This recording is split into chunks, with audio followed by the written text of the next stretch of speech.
अस्सलाम वालेकुम, आप देख रहे हैं बाखबर सुबह। मैं हूं Faisal Abbasi. Good morning to all of you. आज जनवरी 2019 की 24 तारीख है, जुमेरात का रोज़ है और इस उम्मीद के साथ कि आज का दिन हम सबका बहुत अच्छा गुजरेगा। अपने प्रोग्राम में हस्बे रिवायत हस्बे मामूल वो ख़बरें जो आम तौर पर आपके सामने नहीं रखी जाती हैं, बिलखुसूस डिपार्टमेंटल मैटर्स जो हैं, क्या अच्छा हो रहा है इदारों में और क्या अच्छा नहीं है, उनकी निशानदेही हम करते हैं। आज भी सिलसिला कुछ ऐसा ही है। मुल्क के मुख्तलिफ शहरों से हमारे नुमाइंदगान हमारे साथ मौजूद हैं। कराची से वहीद राजपर हैं हमारे साथ, इसके साथ साथ कोयटा से फजल तो आप भी हमें ज्वाइन करेंगे। ज़हीर अब्बास मुल्तान से हमारे साथ मौजूद हैं। इस्लामाबाद स्टूडियोज़ में हमारे साथ हैं सैयद नवीद जमाल, इकराम होती और senior correspondent 92 news Suhail Iqbal Bhatti sahab भी। तमाम नुमाइंदगान का बहुत शुक्रिया। सबसे पहले वहीद साहब आपकी तरफ आते हैं। रोडी किनाल में मुबैना तौर पे यहाँ जो करप्शन का मामला था, अदालती अहकामात के बाद अब नैब सरगर्म हो गया है। जो इब्तदाई तहकीकात हैं उसमें क्या कुछ सामने आ रहा है? साहब, ये बड़ा मेगा करप्शन स्कैंडल है। रोडी कैनाल को जो पुश्तें थी उनको पक्का करना था, लाइनिंग की गई थी, उसकी पूरे कैनाल की पानी की बचत करनी थी इनको।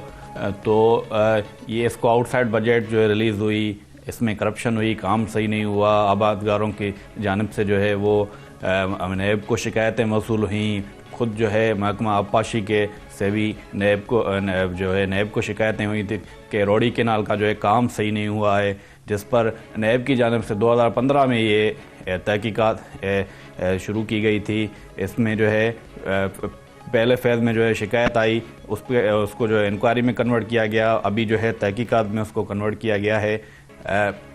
2 रोज़ कबल जो है सिंध हाई कोर्ट में एक केस भी लगा हुआ था, जिस पे चीफ जस्टिस ने जो है नैब को कहा कि ये इंक्वायरी बहुत पुरानी है, इस पर जो है अभी तक कोई पेशरफ नहीं हो सकी है।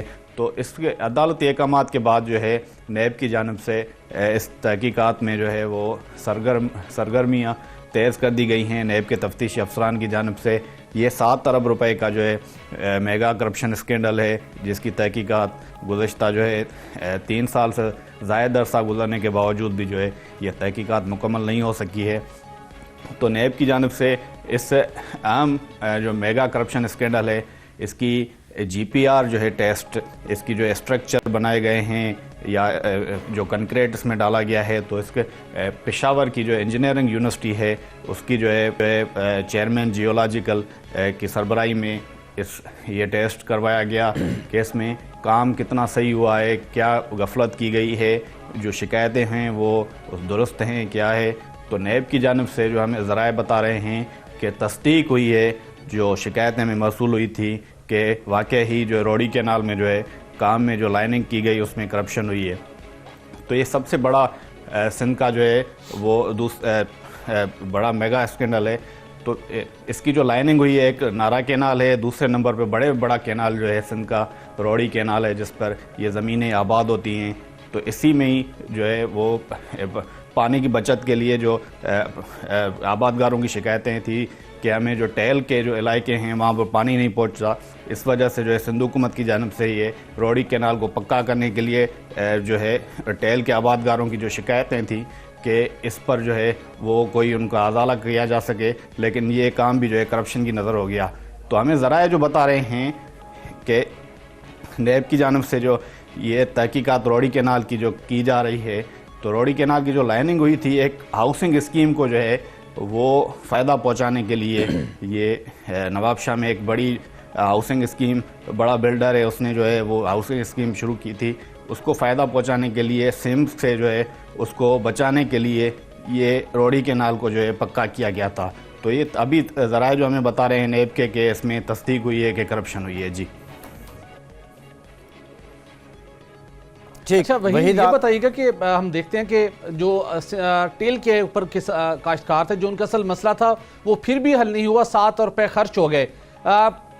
लाइनिंग के बावजूद ये मसला क्यों नहीं हल हो पाया, और उसके साथ पेशावर यूनिवर्सिटी के जियोलॉजिकल डिपार्टमेंट की खिदमात क्यों हासिल की गई इस मामले में?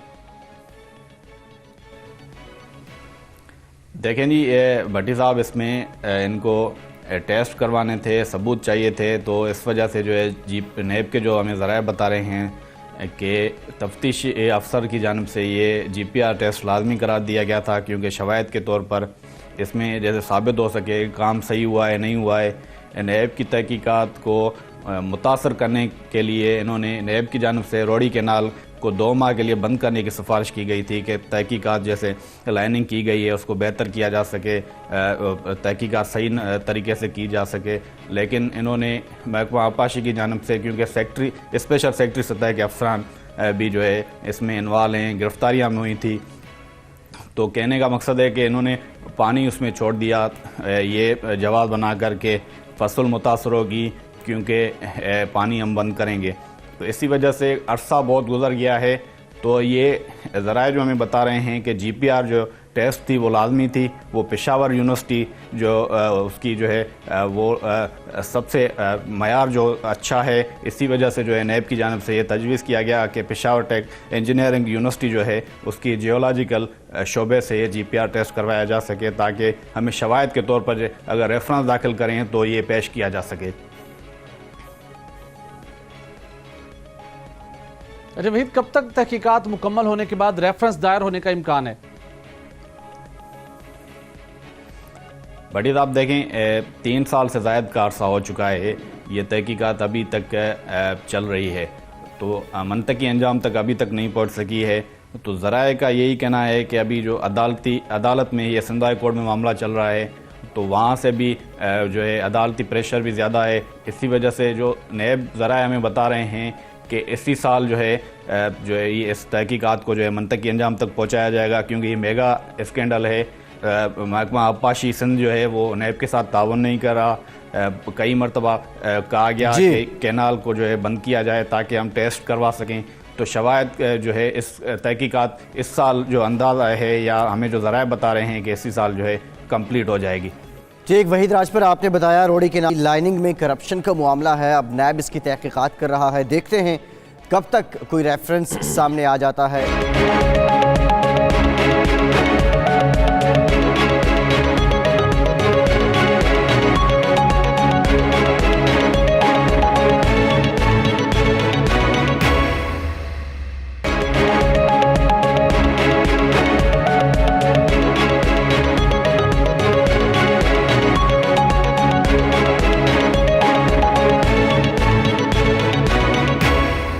फजल, तो आप कोयटा से हमारे साथ मौजूद हैं। कोयटा के सिविल अस्पताल में लापरवाही बरतने वाले मुलाजमीन के खिलाफ इंतज़ामिया ने कार्रवाई का आगाज़ कर दिया है।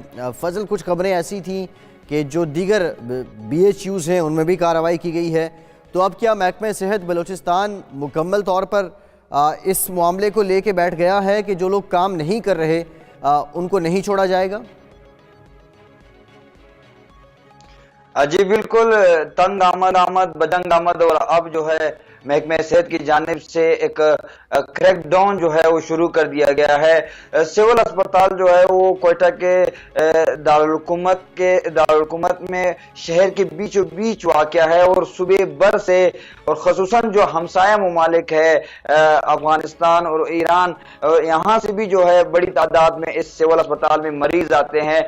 सिविल अस्पताल में जहाँ अद्वियात और दीगर मशीनों के खराबी की वजह से गरीब आवाम को मुश्किलात का सामना करना पड़ रहा था, वही जो है दूसरी जानिब जो डॉक्टर्स है, नर्सिंग स्टाफ है, पैरामेडिकल स्टाफ है, खाकरोब, सिक्योरिटी गार्ड, पूरा जो सिविल अस्पताल के जो मुलाजमीन थे उसमें 50% की तक जो है मुलाजमीन वो अस्पतालों में ड्यूटी नहीं देते थे। और साथ ही साथ जो नाइट शिफ्ट जब आती थी या इवनिंग शिफ्ट जब आती थी उसमें सिर्फ और सिर्फ पैरामेडिकल स्टाफ मौजूद होती थी, और डॉक्टर्स जो थे वो हॉस्पिटल में मौजूद नहीं थे।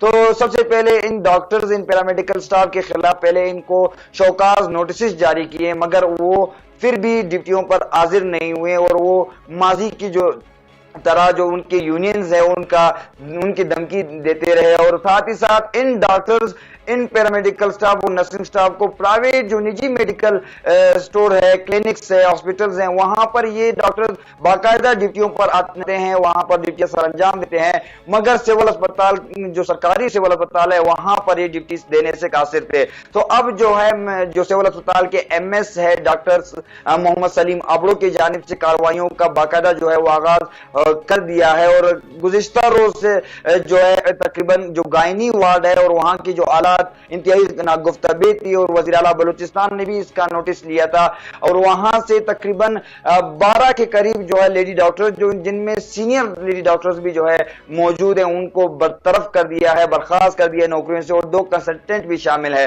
मजमूई तौर पर सिविल अस्पताल में अब तक तकरीबन कोई 2 माह के दौरान जो कार्रवाइयां हुई हैं उसमें 4 medical officer, 9 nursing staff, 12 lady doctors है, 33 खाकरों है, और 74 वो सिक्योरिटी गार्ड है जो निजी कंपनीज की सिक्योरिटी गार्ड है। और सिक्योरिटी गार्ड के हवाले से भी ये एक अहम इंकशाफ सामने आया है कि जिस कंपनी के साथ मुआहिदा किया गया था उस कंपनी के साथ जो है मिली भगत की गई, और इन सिक्योरिटी गार्ड के पास कोई भी असला मौजूद नहीं था। बगैर असले के ये सिक्योरिटी गार्ड की फराइज सरअंजाम दे रहे थे। साथ ही साथ बलूचिस्तान के जो दूर दराज इलाके हैं, पिशीन, जियारत, किला सैफुल्लाह, दुकी, मूसाखेल, जलमक्सी, वहां पर भी जो डिस्ट्रिक्ट हेल्थ ऑफिसरान है वो ड्यूटी सरअंजाम नहीं दे रहे थे, बल्कि वो क्वेटा में मौजूद है, और क्वेटा से वहां अच्छा फजल, तो आप ये बताइए, हम देखते हैं कि बलूचिस्तान के मुख्तलिफ इज़्ला के अंदर पहले ही सरकारी हॉस्पिटल्स में डॉक्टरों की किल्लत थी, लेकिन अब यहाँ पर भी एक एक्सट्रीम कदम उठाया गया, 100 से ज़्यादा डॉक्टर्स और पैरामेडिकल स्टाफ को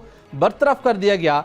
तो जो इनकी बरतरफी के बाद इनकी जगहों के ऊपर मुतबादल रिप्लेसमेंट के लिए क्या इंतजामात किया गया है, या इनकी बरतरफ होने के बाद जो पहले से मौजूद स्टाफ है उसी के जरिए से ही काम चलाया जा रहा है?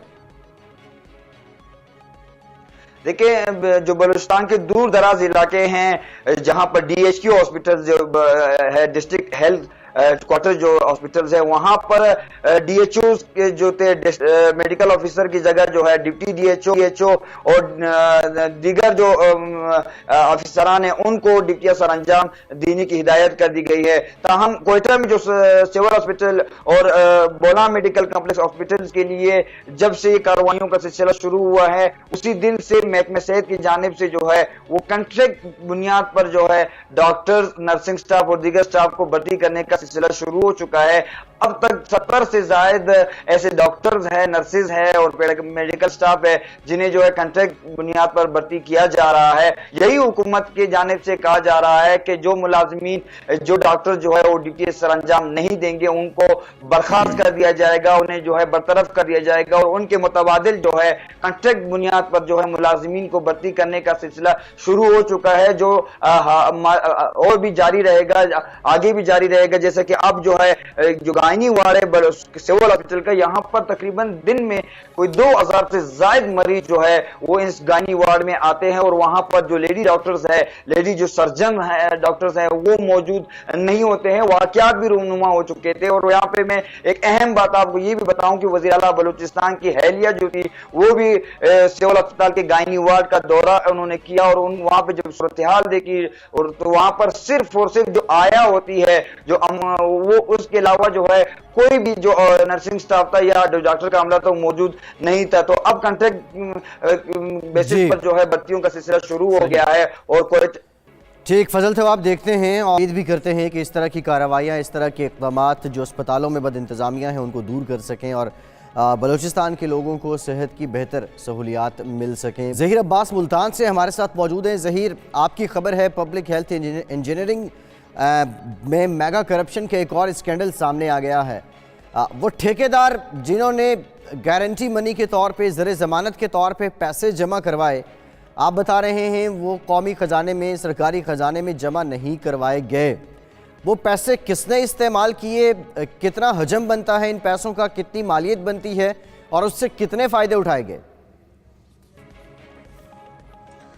ये 2011 से 2016 के दरमियान मुल्तान, शुजाबाद और जलालपुर पीरवाला में तकरीबन 36 के करीब जो है महकमा पब्लिक हेल्थ की तरक्याती स्कीमें जो हैं वो शुरू की गई थी, जिसका हजम जो है वो अरबों रुपए का है। और उसमें जो ज़र ज़मानत था, जो नाकाबिले वापसी था, ठेकेदारों ने प्री क्वालिफिकेशन का जो मरला था उसमें वो जमा करवाया, वो फीस स्कीम के हिसाब से 5000 था। तो जो दर्जनों स्कीमें उसमें तकरीबन ये कोई रकम जो है वो 7-8 करोड़ रुपए बनती है 5 सालों के दौरान। जो 7-8 करोड़ की रकम थी वो मुबैना तौर पर सरकारी खजाने में जमा नहीं करवाएगी। हालांकि होता यह है कि प्री क्वालिफिकेशन मरले में जितने भी ठेकेदार अप्लाई करते हैं उनसे ज़र जमानत के तौर पर 5,000 की फीस स्कीम के तहत रकम वसूल की जाती है और सरकारी खजाने में जमा करवानी होती है। यहाँ पर करप्शन के कारीगरों ने जो नया तरीका ईजाद किया करप्शन करने का कि वो जो ज़र जमानत थी वो रकम सारी खुद हड़प करके 7 से 8 करोड़ रुपए का वो कौमी खजाने को इस तरह से नुकसान पहुंचाया गया। जब ये मामला सामने आया तो नैब ने इस पर इंक्वायरी भी शुरू कर दी है और तमाम रिकॉर्ड जो 2011 से 2016 की तरक्याती स्कीमों का रिकॉर्ड है, जिसमें वाटर स्कीमें थी, सीवरेज की स्कीमें हैं, सोलंग की स्कीमें हैं, उसके साथ साथ जो है दीगर स्कीमें उसमें नहीं शामिल थी, तो सारा रिकॉर्ड नैब ने लेकिन जो पब्लिक हेल्थ इंजीनियरिंग के हुकाम है उनकी तरफ से मतलूबा रिकॉर्ड अभी तक फराम नहीं किया गया। उसमें से कुछ रिकॉर्ड 3 से 4 स्कीमों का रिकॉर्ड जो है वो तो फराम कर दिया गया, लेकिन तमाम स्कीमें जो 2011 से 2016 के दौरान हुई, एक्सीएन जो शेख मुनीर थे उनके दौर में ये सारी करप्शन की कारीगरी जो है वो सामने आई, तो सारा रिकॉर्ड जो है अभी तक फराम नहीं किया गया, जिस पर नैब हुकाम की तरफ से दोबारा जो है वो मरासला जारी किया गया है पब्लिक हेल्थ इंजीनियरिंग हुकाम को कि दीगर रिकॉर्ड जो वो भी फराम किया जाए। अगर ये रिकॉर्ड फराम नहीं करते तो जिस तरह पब्लिक हेल्थ तौनसा में करप्शन का मामला सामने आया था 57 करोड़ का, तो नैब हुकाम ने छापा मारकर पब्लिक हेल्थ के दफ्तर पर सारा रिकॉर्ड खुद कब्जे में लिया था, तो वो ऑप्शन यहाँ भी इस्तेमाल हो सकता है। तो यहाँ पर एक स्कीम नहीं है बल्कि ये दर्जनों स्कीम है जिसमें ये तरीकाकार इस्तेमाल किया गया। इससे पहले खानेवाल पब्लिक हेल्थ का केस जो है वो भी नैब में ज़ेर इल्तवा है। इसी तरह पब्लिक हेल्थ तौनसा की करप्शन का केस जो है वो भी नैब में ज़ेर इल्तवा है। लोधरा में जो करप्शन की गई उसका जो है वो भी नैब में भी ज़ेर इल्तवा है और उसके साथ साथ महकमाना कार्रवाई का सिलसिला भी जारी है। अच्छा, ये हमें बताइएगा कि किस तरीके के साथ ज़र ज़मानत की रकम वसूल की गई थी और अगर वो रकम खजाने में जमा नहीं करवाई गई थी, सरकारी अकाउंट में जमा नहीं करवाई गई थी, तो क्या उन ठेकेदारों ने इस रकम की वापसी के लिए क्या कभी मुतालबा किया या नहीं? और अगर जो रकम अब तक वसूल की गई है उसके अंदर क्या सिर्फ एक ही साहब जो ऐसी शेख मुनीर हैं उन्होंने उनके ज़िम्मे ही सारी रकम वाजिबुल अदा है या उन्होंने ये सारी रकम वसूल की या कोई दीगर अफसरान का नाम भी इसके स्कैंडल में सामने आया है? जी, इसमें दीगर जो अफसरान है उसमें जो पब्लिक हेल्थ इंजीनियरिंग के यहाँ पे ड्राफ्ट मैन है, उसके साथ साथ जो एसडीओ थे उनके नाम भी इसमें आ रहे हैं। ताम जितनी भी स्कीमें थी उनको जो लीड कर रहे थे वो शेख मुनीर कर रहे थे, उनकी वो सारी स्कीमें थी, उनके दौर में ये स्कीमें जो हैं वो मुकम्मल हुई थी। तो जो तरीकाकार यहाँ पे अडॉप्ट किया गया है, ठेकेदार जो थे हर स्कीम में तकरीबन 190 से 195 के दौरान ठेकेदार जो उन्होंने अप्लाई किया, प्री क्वालिफिकेशन के मरले में उन्होंने ज़र जमानत के तौर पर रकम भी दी। यहाँ पे ये भी इंकशाफ सामने आया था कि जो महकमा पब्लिक हेल्थ के अफसरान हैं उन्होंने ठेकेदारों के साथ मिली भगत करके अगर एक ठेकेदार ने 3 स्कीमों के लिए 15,000 जमा करवाया है तो उससे जो है 5 से 7,000 रुपया जो रिश्वत वसूल करके उसे बकाया जो 8,000 है वो वापस कर दिया गया। इस तरह से मजमूई तौर पर जो कौमी खजाने को नुकसान पहुंचाया गया वो तकरीबन 7 से 8 करोड़ का पहुंचाया गया और उसमें तरीकाकार यही तय किया गया कि जो ठेकेदार थे उनको जो ज़र जमानत की आधी रकम थी वो वापस कर दी गई और आधी जो है वो बतौर नजराना जो है अपनी जेबों में भर ली गई। जब ये मामला सामने आया तो नैब हुकाम ने भी इस पर नोटिस लिया और नैब हुकाम ने इस पर कार्रवाई का सिलसिला शुरू कर दिया। उनकी इंक्वायरी जो है उसमें उन्होंने इब्तदाई तौर पर जो है सारा रिकॉर्ड जो वो तलब किया। ताम जो महकमा पब्लिक हेल्थ इंजीनियरिंग के अफसरान है वो लैतोलाल से काम ले रहे हैं और अभी तक मुकम्मल रिकॉर्ड जो है वो फराम नहीं किया जा रहा। 2016 तक सिलसिला जारी रहा, क्या इस वक्त भी ये सिलसिला जारी है? जी, मजेदार बात आपको बताऊं कि 2011 से 16 तक जिस अफसर पे ये इल्जाम लगाया जा रहा है वो यहाँ पे उस वक्त एक्सीएन थे। इस टाइम जो वही अफसर जो है वो एससी के ओहदे पर तैनात है। यही वजह है कि अभी तक नैब हुकाम को मुकम्मल रिकॉर्ड फराहम नहीं किया जा रहा। अभी भी ज़राए के मुताबिक ये जो करप्शन की बहती गंगा है उसमें हाथ धोने में सारे अफसरान मसरूफ हैं। पिछले दिनों ऑडिट भी हुआ था महकमा पब्लिक हेल्थ इंजीनियरिंग मुल्तान का, तो उसमें 259 स्कीमों में बेज़ाब्तियों का इंकशाफ हुआ था और एडिटर जनरल ऑफ पाकिस्तान की तरफ से निशानदेही करते हुए वो केस भी नैब को भिजवाने की सिफारिश की थी। अभी तक जो एडिटर जनरल ऑफ पाकिस्तान की रिपोर्ट है उस पर कोई अमल दरामद नहीं हुआ, कोई केस जो है वो नैब को नहीं भिजवाया जा सका। 259 स्कीमें वो थी जिनका ऑडिट हुआ और उसमें बेज़ाब्तियां सामने आई थी। ज़हीर, आप मुल्तान के साथ मौजूद हैं। पब्लिक हेल्थ इंजीनियरिंग में मेगा करप्शन और स्कैंडल जो सामने आया और यहाँ पे बड़ी दिलचस्प किस्म की कारीगरी इस्तेमाल की गई है। प्री क्वालिफिकेशन की मद में पैसे लिए गए और फिर उसके बाद कुछ रिश्वत भी ली गई और वो पैसे उस रिश्वत के पैसों में से वापस कर दिए, लेकिन सरकारी ख़जाने में जो पैसा जाना चाहिए था वो पैसे वहाँ नहीं पहुँचे। एक ब्रेक लेते हैं, ब्रेक के बाद दीगर मामलात पे बात करते हैं।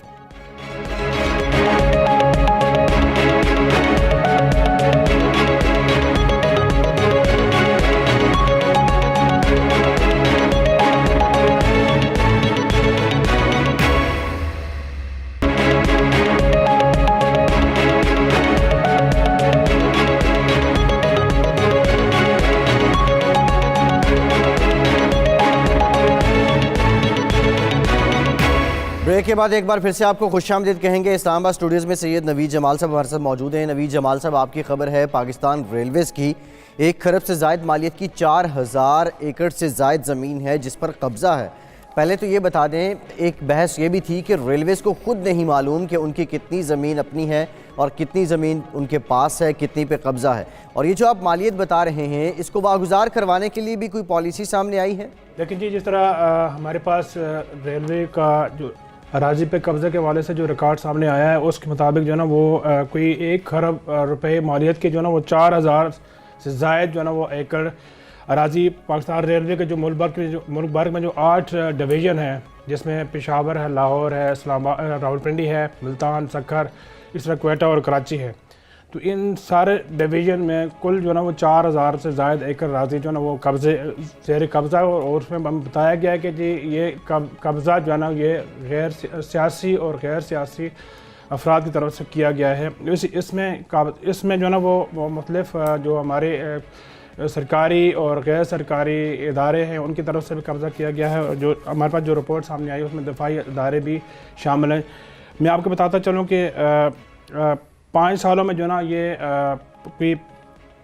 गुज़श्ता 5 सालों में जहाँ इस रेलवे की जो ज़ेर कब्ज़ा जो ज़मीन थी वागुजार कराने के हवाले से जो मुख्तलिफ मौके पे ऑपरेशन जारी रहा, उस दौरान जो है ना वो 5 अरब 64 करोड़ मालियत की मज़ीद जो है ना 137 एकड़ अराजी पर कब्ज़ा किया गया। जिस तरह आप बता रहे हैं कि जी क्या कि रेलवे के पास कोई ऐसा सिस्टम है कि जो अपनी अराजी की निशानदेही कर सके, तो इससे पहले ऐसा सिस्टम पाकिस्तान रेलवे के पास नहीं था। ये गुज़श्ता दौरे हुकूमत ने फैसला किया कि पाकिस्तान रेलवे के मुल्क भर में जितनी भी अराजी है इसका रिकॉर्ड कंप्यूटराइज़ किया जाए ताकि निशानदेही हो सके कि पाकिस्तान रेलवे के पास मुल्क भर में कितनी ज़मीन है और कहाँ कहाँ है। इस सिलसिले में लैंड कंप्यूटराइज्ड रिकॉर्ड सिस्टम का इन्होंने उस पर काम शुरू किया गया था, लेकिन ताहाल जो है ना उस पर वर्किंग जारी है। अभी तक पाकिस्तान रेलवे का जो है ना वो तमाम अराजी जो है ना वो कंप्यूटराइज नहीं हो सका। मैं आपको बताता चलूँ कि रेलवे के पास जो है ना वो इस वक्त जो सबसे जो बड़ा जो ना रेलवे की जो अराजी है वो पंजाब में कब्ज़ा माफिया के पास है। जो हमारे पास रिकॉर्ड मौजूद है कि पाकिस्तान रेलवे की जो है पंजाब में कोई 90,000 एकड़ अराजी है, जिसमें से 2086 एकड़ पे कब्ज़ा है। इसी तरह सिंध में जो है 39,000 एकड़ अराजी है और 1000 एकड़ से ज़ायद जो है ना वो उस अराजी पे कब्ज़ा है। खैबर पख्तूनख्वा में जो है ना वो 9000 एकड़ अराजी है टोटल पाकिस्तान रेलवे के ज़मीन पे, और उस पर जो है ना 2500 एकड़ पे जो है ना वो कब्ज़ा है। बलूचिस्तान में जो ना वो जो रेलवे रिपोर्ट बता रही है कि जी 28,000 एकड़ अराजी है और उसमें से कोई 228 एकड़ अराजी पे जो है ना वो कब्ज़ा माफिया जो है ना वो उस पर कायम है। दूसरी तरफ मैं आपको बताता चलूँ कि पाकिस्तान रेलवे में जो अराजी पे जो कब्ज़ा किया गया है उस पर जो है ना वो मुख्तलिफ़ किस्म के कानूनी और तजारती सरगर्मियाँ भी हैं और रिहायशी मकासद के लिए भी जो ना लोगों ने उस पर कब्ज़ा किया हुआ है।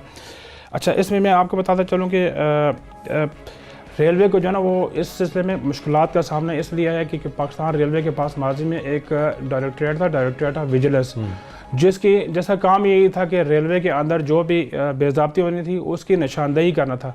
लेकिन चूँकि मौजूदा हुकूमत में जो ही अच्छा नवीद जी, ये बताइएगा कि सुप्रीम कोर्ट ऑफ पाकिस्तान के भी वाज़े तौर के ऊपर अहकामात मौजूद हैं रेलवे की अराजी को वागजार कराने से मुतल्लिक, और उसके साथ शेख रशीद साहब भी सरगर्म दिखाई देते हैं और वो बड़े ओपनली कहते हैं कि रेलवे की अराजी किसी के पास भी नहीं रहने दी जाएगी, तमाम काबजीन से इसका कब्जा वागजार करवाया जाएगा। लेकिन उसके बावजूद हम देखते हैं कि हज़ारों एकड़ अराजी 62 लोगों के ज़ेरे कब्जा है, तो किस तरीके के साथ ये कब्जा फिर ख़त्म होगा? देखिए, जिस तरह आप कह रहे हैं कि सुप्रीम कोर्ट ने 2011 में जो ना एक 100 मोटो एक्शन लिया था कि ये पाकिस्तान रेलवे की अराजी जो है ना वो वागजार कराई जाए और इसका रिकॉर्ड सामने लाया जाए, वो गो कि वो मतलब केस सुप्रीम कोर्ट में चल रहा है। दूसरी तरफ जिस तरह आप बता रहे हैं कि जी शेर रशीद साहब ने कहा है कि जी अराजी को जो है वागुजार कराना है, लेकिन इस सिलसिले में अगर आप देखें तो अभी तक कोई वाज़ेह जो है ना पॉलिसी पाकिस्तान रेलवे के बनाने में नाकाम रही है। अभी तक वाज़ेह तौर पे जिस तरह देखा जाए कि 4000 एकड़ अराजी जो है ना वो कि मामूली अराजी नहीं है, और पूरे पाकिस्तान में रेलवे ट्रैक के ऊपर जो है ना रेलवे ट्रैक और उसके साथ जो है ना वो कब्ज़ा किया गया है। कोई वाज़ेह पॉलिसी अभी तक सामने नहीं आई। मैं आपको एक नुक्ता यहाँ पे बताता चलूँ कि पाकिस्तान रेलवे के रूल्स के मुताबिक ट्रैक के दोनों अतराफ पे 100 फुट के फासले तक जो है ना कोई किसी किस्म की जो है ना वो इंक्रोचमेंट या वो तामीरात नहीं की जाती। लेकिन आप देखें कि पाकिस्तान रेलवे के मोस्टली लाहौर डिवीज़न जो कि रेलवे का हेडक्वार्टर है, वहाँ पे आप देखें कि रेलवे ट्रैक के ऊपर जो है ना लोगों ने आबादियाँ की हुई हैं, लेकिन उनको ख़त्म कराने के सिलसिले में अभी तक जो है ना वो पाकिस्तान रेलवे के पास कोई ऐसा मैकेनिज़्म तैयार नहीं किया कि जी इन रेलवे ट्रैक के ऊपर जो कि किसी भी हादसे का बायस भी बन सकते हैं। अगरचे कि रेलवे उस अराजी को इस्तेमाल नहीं करी जो ट्रैक के ऊपर है, लेकिन वो कल कल को किसी भी बहुत बड़े हादसे का बायस बन सकती है। जी तो जवान साहब, अब इस सारे सूरत हाल के अंदर जब ये आपने दादोशुमार भी शेयर कर दिए, सुप्रीम कोर्ट ऑफ पाकिस्तान की भी फैसले मौजूद हैं, अदालतों की बैकिंग इस वक्त हासिल है पाकिस्तान रेलवे को, क्या पाकिस्तान रेलवे ने कोई कंक्रीट प्लान इस वक्त तैयार किया है कि इस अराजी को वागजार करवाने के लिए? क्या सूबाई हुकूमतों की उनकी मदद दरकार है, या कोई किसी और इदारे की पहले कोई इस ज़मीन को कब्जा हासिल करने के लिए निशानदेही करवानी पड़ेगी, या ये वाज़े तौर के ऊपर लैंड सामने मौजूद है, सिर्फ आपने जाके कब्जा हासिल करना है? रुकावट है कहाँ पर, और उसको ख़त्म करने के लिए कोई जामे कोई प्लान मुरतब किया गया है? देखिए बड़ी साहब, मैं आपको यहाँ पे एक अहम बात करता चलूँ जो आपके नॉलेज में भी है कि कराची में पाकिस्तान रेलवे की बहुत बड़ी अराजी पे कब्ज़ा किया हुआ है, और ये कब्ज़ा अभी से नहीं है। जैसा कि आपके इल्म में कि एक इम्पॉर्टेंट जो है ना वो प्रोग्राम था कराची सर्कल रेलवे, जो कि जापान की एक जायका नामी तंजीम ने वो वहाँ पे सर्कल रेलवे का सिस्टम वहाँ पे करना था, लेकिन वो भी इस सिलसिले में नाकाम रही है, क्योंकि उनका कहना भी था कि जी बैनुल-अक़वामी रूल्स के मुताबिक आप जो है ना जब तक तजावुज़ात को वहाँ पे जितने भी घर बने हुए हैं उनको मुतबादल जगह नहीं देंगे, उस वक्त तक जो ना वो उनकी तंजीम जो वो काम नहीं कर सकती। तो आप खुद अंदाज़ा लगाएं कि जी कितना पुराना एक मंसूबा है, और उस मंसूबे को ये वफाकी हुकूमत ठीक नवीद जमाल साहब, आपने बताया कि रेलवे की 1 खरब से ज़ायद मालियत की अराजी है जिस पर कब्ज़ा है, और इस कब्ज़े को वागुजार करवाने के लिए अब देखते हैं मौजूदा वज़ीर रेलवे, मौजूदा हुकूमत का देखिए क्या कार्रवाई, क्या पॉलिसी सामने आती है।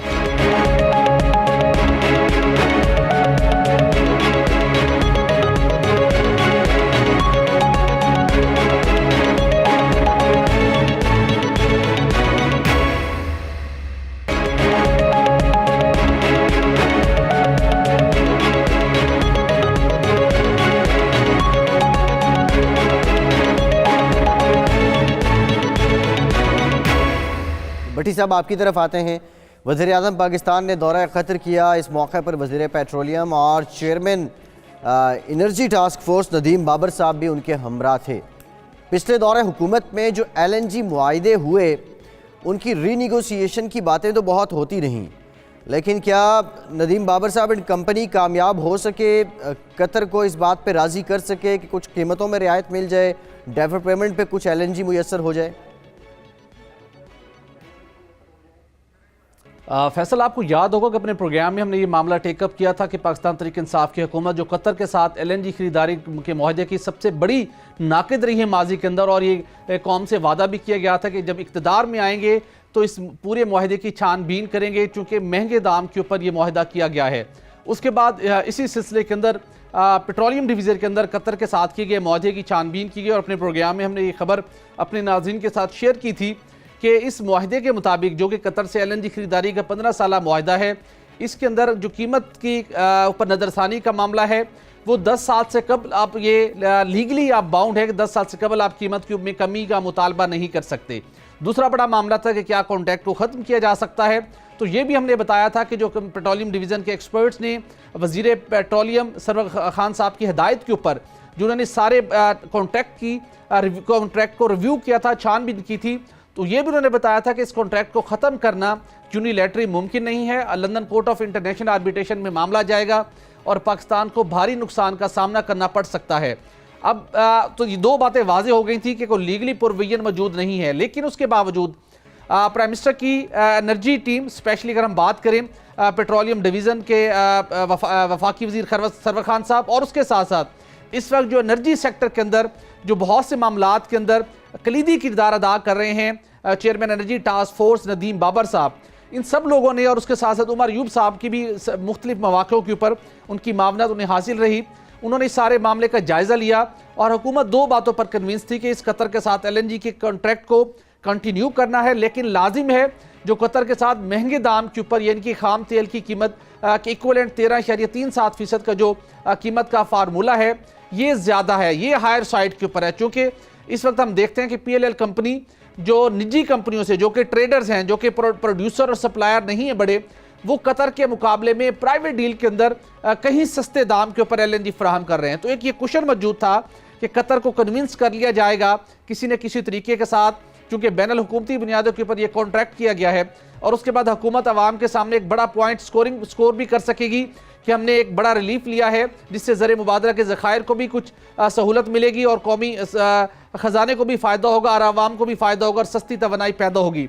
इस तमाम तर वर्किंग के बावजूद, तमाम तर एफर्ट्स के बावजूद prime minister of Pakistan Qatar गए, वहाँ पर उनके साथ उनकी एनर्जी की पर मुश्तमिल टीम भी साथ थी, और हैरान कुन तौर के ऊपर chairman energy task force Nadeem Babar sahab भी इनके हमरा थे, चूँकि वो इस वक्त LNG के सेक्टर के ऊपर बहुत ज़्यादा फोकस कर रहे हैं, वो भी साथ थे। वहाँ पर बातचीत की गई, निगोसिएशन की गई। हमने कल गुज़श्ता रोज़ जानने की कोशिश की कि कौम को यह खुशखबरी क्यों नहीं सुनाई गई कि कतर LNG की कीमत में कमी करने पर आमादा हो गया है। इस हकीकत के बावजूद कि साबिक़ कमीशनर पाकिस्तान ने एक स्टडी कंडक्ट की थी, जिसके अंदर इस बात का इंकशाफ हुआ था कि इंडिया ने भी कतर के साथ जाकर LNG की कीमत फार्मूले के ऊपर, कीमत के ऊपर बातचीत की और सक्सेसफुली उन्होंने निगोसिएशन की और कीमत कम करवाने में भारत कामयाब हुआ था। तो इस बात के बाद हम भी पूरी उम्मीद थे कि शायद प्राइम मिनिस्टर पाकिस्तान की टीम भी इस हवाले से कोई कामयाबी समेट कर वापस लौटेगी, लेकिन लेटेस्ट खबर यह है कि प्राइम मिनिस्टर पाकिस्तान की इस टीम को LNG की कीमत कम करवाने के अंदर कोई कामयाबी नहीं मिल सकी। नदीम बाबर साहब हों, सरवर खान साहब हों, उमर अयूब साहब हों, और उनकी नीचे बाकी जितनी टीम है, यह कमज़ोर वर्किंग थी या वो उस तरीके से कन्विंस नहीं कर पाए, निगोसिएशन नहीं कर पाए, तो कोई बड़ी पेशरफ नहीं हो सकी। यानी कि कतर 13.37% के ऊपर ही रेट के तनासुब से ही LNG की फराहमी जारी रखेगा।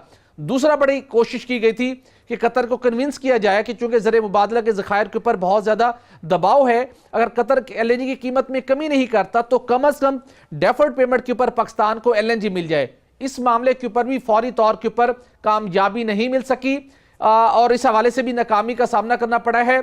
सिर्फ ये ज़रूर हुआ है कि कतर की जानिब से कहा गया कि पाकिस्तान अपना शॉर्ट टर्म और लॉन्ग टर्म LNG का प्लान, हम मिड टर्म तीनों प्लान सबमिट करें, क्योंकि पाकिस्तानी साइड से ये इस ख्वाहिश का इजहार किया गया था कि पाकिस्तान के अंदर LNG की मार्केट बहुत ज़्यादा मौजूद है, खपत मौजूद है, लिहाजा आप हमें इजाफी LNG दीजिए।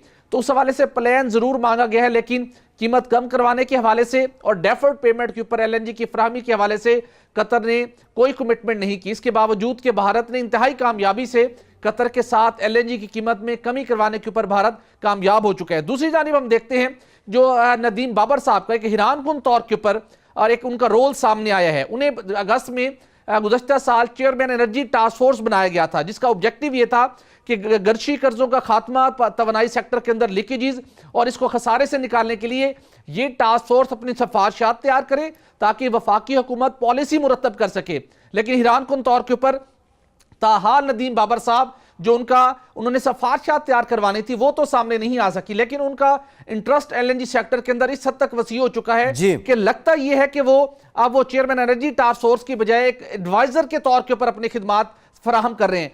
हमने कोशिश की कि पता चलाया जा सके कि जिस किस्म का रोल वो प्ले कर रहे हैं, वो एक प्राइम मिनिस्टर का एडवाइजर वो रोल प्ले कर सकता है या स्पेशल असिस्टेंट रोल प्ले कर सकता है। शायद उनका कोई नोटिफिकेशन नया जारी हो गया हो। कबीना डिवीजन से गुज़श्ता रोज बात की तो उन्होंने कहा कि ना तो उनका कोई एडवाइजर का रोल, उनका नोटिफिकेशन जारी हुआ है, ना ही स्पेशल असिस्टेंट का। लेकिन इस वक्त वो अमली तौर के ऊपर जो किरदार अदा कर रहे हैं वो बिल्कुल एक स्टेट मिनिस्टर की मानिद अपना किरदार अदा कर रहे हैं, एडवाइजर के तौर के ऊपर काम कर रहे हैं, बजाय इसके कि चेयरमैन एनर्जी टास्क फोर्स।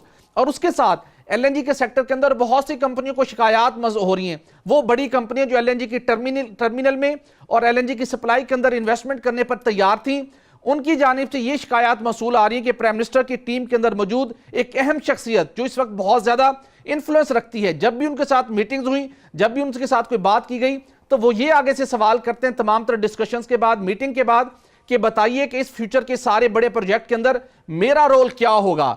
ये बहुत इन्वर्टेड कॉमर्स के अंदर अगर हम बात करें तो बहुत एक हैरानकुन बात है, जिसकी वजह से एलएनजी की टर्मिनल की हम बात करें, एलएनजी की सप्लाई के प्राइवेट सेक्टर की मुआहदों की बात करें, तो प्राइम मिनिस्टर की टीम के मौजूद एक शख्सियत की वजह से प्राइवेट कंपनियों के मामलात आगे नहीं बढ़ पा रहे, चूंकि ये बात की जा रही है कि बताइए कि अगर आपने मामलात को आगे बढ़ाना है, एलएनजी सेक्टर के अंदर आपने काम को एस्टेब्लिश करना है, तो फिर आप बताइए कि मेरा रोल क्या होगा।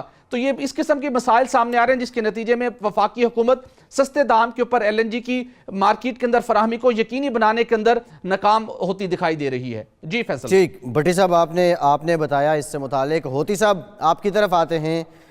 रिफंड्स बॉन्ड धमाका, मिनी बजट में हुकूमत की नाकामी का सबसे बड़ा एतराफ़ है, आपकी ये खबर है, ये बताइएगा टैक्स रिफंड्स की अदायगियों के लिए क्या बॉन्ड जारी किए जाएंगे और इस पर शरह सूद कितनी होगी, मैच्योरिटी कितनी होगी इसकी? जी, ये मिनी बजट जो कल पेश किया गया है, इस मिनी बजट की खबर 3 महीने पहले आ गई थी। अब इस मिनी बजट का इंतज़ार किया जा रहा था। कोई ये सोच रहा था कि मेरे मोबाइल का क्या होगा, कि मोबाइल पे टैक्स कम होगा, गाड़ी पे टैक्स कम होगा, जो प्रॉपर्टी है उस पे टैक्स कम होगा, क्या सहूलत मिलेगी। और सरमायाकार ये उम्मीद लगा के बैठा था कि मेरे जो सरमाया है उसको तहफ़्फ़ुज़ मिलेगा और सरमायाकारी के लिए नई राह खोली जाएगी। लेकिन पाकिस्तान के 10,000 लोग तकरीबन, या इससे ज़्यादा भी हो सकते हैं, उनको ये इंतज़ार करवाया गया। ये बात लीक हुई है मार्केट में, ये कल रात हमें पता चला है कि एक नया सिस्टम आ रहा है कि रिफंड बॉन्ड का। ये वो लोग इंतज़ार कर रहे थे जिनके पैसे एफबीआर के पास फंसे हुए हैं, उनके टैक्स रिफंड के तकरीबन 1200 अरब रुपए फंसे हुए हैं। और इनमें कुछ लोगों के 15 साल से, कुछ के 10 साल से, कुछ के 5 साल से और ज्यादातर के पिछले 5 साल से ये पैसे फंसे हुए हैं। वो लोग इंतजार कर रहे थे कि एक रिफंड बॉन्ड आ रहा है। रिफंड बॉन्ड जो है, इसकी खबर रात को दब कर रह गई बाकी खबरों में, इसलिए हम इसे दोबारा कर रहे हैं नए अपडेट के साथ, जो सुबह हमने टेलीफोन किए और हमें नए हकायक का पता चला। नए हकायक ये हैं कि ये जो रिफंड बॉन्ड है, इसका मतलब क्या है कि जिसको ये दिया जाएगा रिफंड की दरखास्त देने वाले को, वो बंदा इसको 10% सूद इस पे हासिल कर सकेगा। लेकिन 3 साल तक इसको रखने के बाद अगर वो 1 लाख, 5 लाख, 10 लाख या 25 लाख या 1 करोड़ रुपए उसके फंसे हुए हैं और वो रिफंड बॉन्ड के जरिए हासिल हो सकते हैं, तो वो फिर इंतजार नहीं करेगा कि 10% का, वो बाजार में बेच देगा, क्योंकि ये सहूलत दे दी गई है। लेकिन जो सहूलत नहीं दी गई वो ये है कि रिफंड बॉन्ड में जो देने वालों की फहरिस्त है, जिनको दिया जाएगा रिफंड बॉन्ड, वो अभी फिलहाल 60, 70, 80 लोगों को दिया जाएगा। उन फहरिस्त को बनाने में ये एफबीआर की अपनी मर्जी है कि जिसको मर्जी दे। हुकूमत ने बाउंड नहीं किया कि कितनी लंबी उम्र से इंतजार करने वाले और कितनी ज्यादा रकम फंसे वाले लोगों को पहले जारी किया जाए रिफंड बॉन्ड। ये रात को हमें पक्का पता चल गया।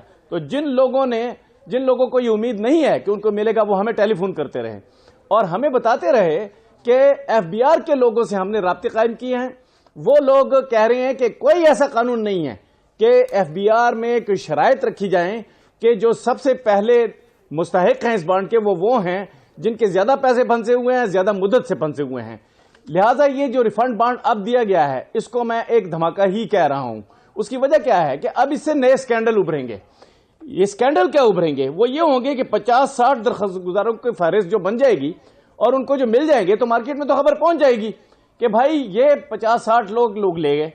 अब वो जो बाकी लोग हैं वो शायद कोर्ट्स में चले जाएं कि हमने इतनी मुद्दत इंतजार किया, आप लोगों ने हमें रिफंड बॉन्ड भी नहीं जी। दिया। ये पैसा जो है रिफंड बॉन्ड का, ये एफबीआर वापस नहीं कर रहा पैसे, ये मार्केट से पैसे वापस होंगे, क्योंकि जिसको भी दिया या तो वो इंतजार करता रहेगा और हुकूमत को कोई पैसा नहीं देना पड़ेगा उसको। अगर वो इंतजार ना कर सका 3 साल 10 ठीक, होती साहब प्रोग्राम का वक्त तो मार्केट शुक्रिया में इकराम होती साहब आपका, सुहेल इकबाल भट्टी साहब आपका, दीगर नुमाइंदगान का भी शुक्रिया। फैसल अब्बासी को आज के प्रोग्राम से इजाजत दीजिए।